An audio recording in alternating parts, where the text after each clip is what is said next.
Assalamualaikum warahmatullahi wabarakatuh. Apa kabar teman-teman? Semoga masih tetap sehat, tetap semangat, menjadi generasi ilmu, generasi yang selalu ingin tahu. Pertama, di sini saya ingin mengucapkan terima kasih buat teman-teman yang masih semangat mengikuti diskusi kita hari ini bertepatan dengan Hari Kartini.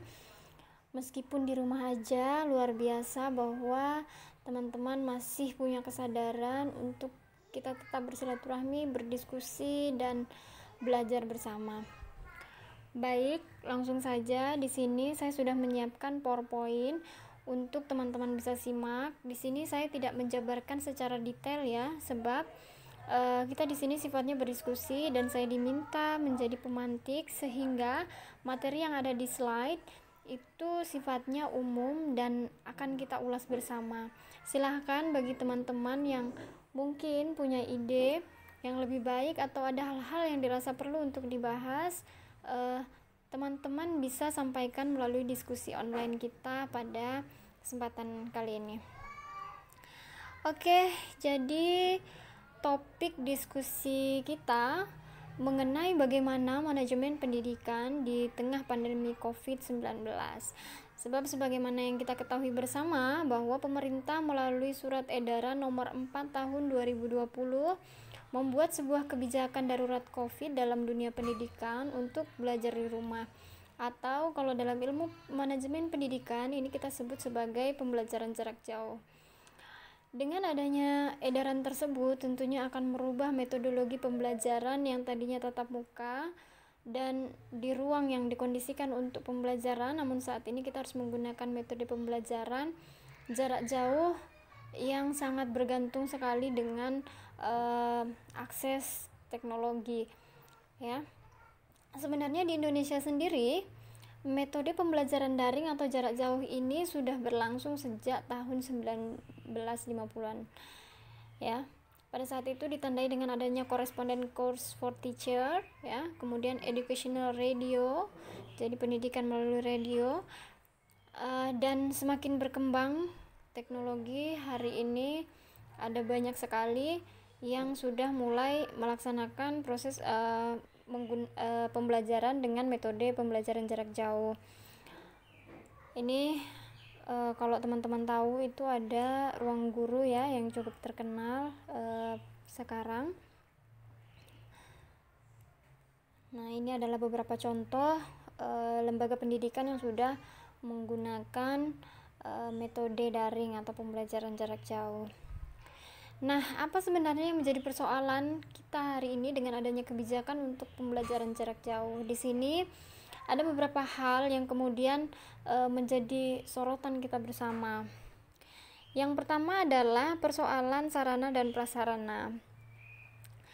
Sebagaimana yang kita ketahui bersama bahwa proses pembelajaran jarak jauh ini sangat amat bergantung dengan teknologi informasi dan komunikasi.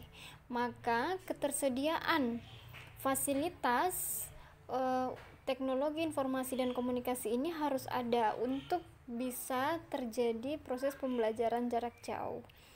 Seperti itu.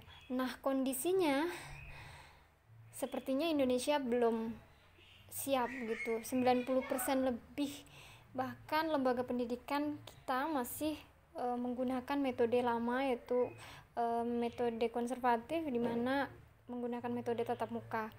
Itu kemudian juga guru atau tenaga kependidikan kita belum dipersiapkan untuk melaksanakan proses pembelajaran jarak jauh.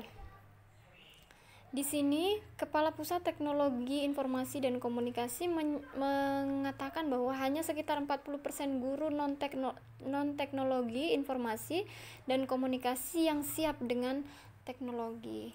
Ya, ini kenapa kemudian kita temui di lapangan itu bahwa guru-guru pada akhirnya ya sudah memberi tugas sebanyak-banyaknya kepada siswa.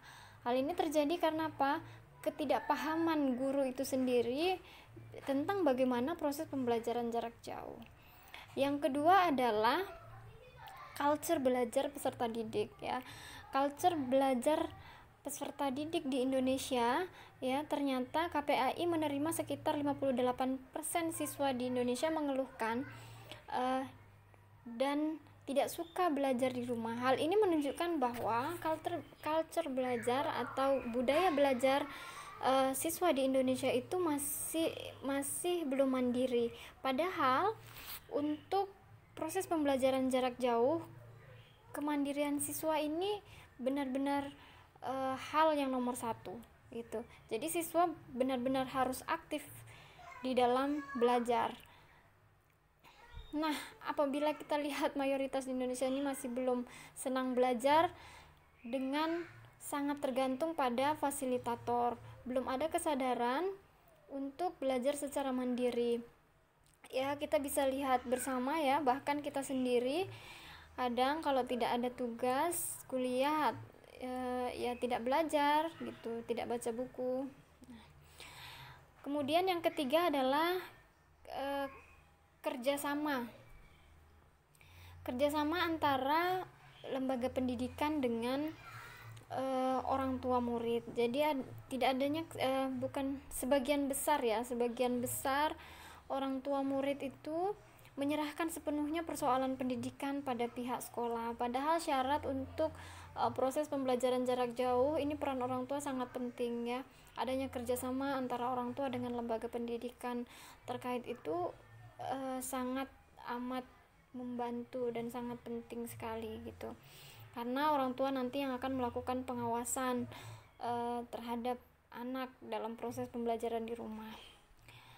Kemudian jadi apa yang bisa kita lakukan untuk membantu menyelesaikan masalah-masalah yang muncul dalam dunia pendidikan akibat adanya wabah COVID-19 ini?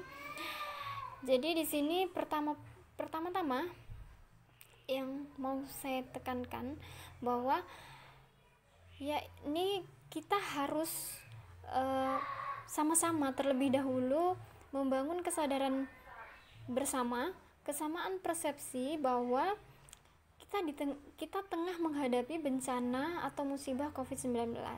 Dengan adanya kesadaran dalam diri kita masing-masing, dengan demikian kita akan menerima setiap konsekuensi dari adanya pandemi ini, sehingga kita tidak saling menyalahkan satu sama lain, namun kita saling bahu-membahu untuk menyelesaikan setiap permasalahan yang terjadi.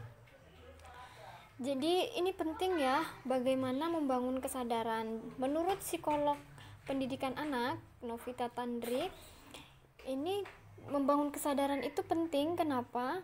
Karena apabila kita tidak sadar, kita akan sulit menerima keadaan. Ketika kita sulit menerima keadaan, kita akan stres dan saling menyalahkan dan justru melakukan hal-hal yang tidak produktif gitu.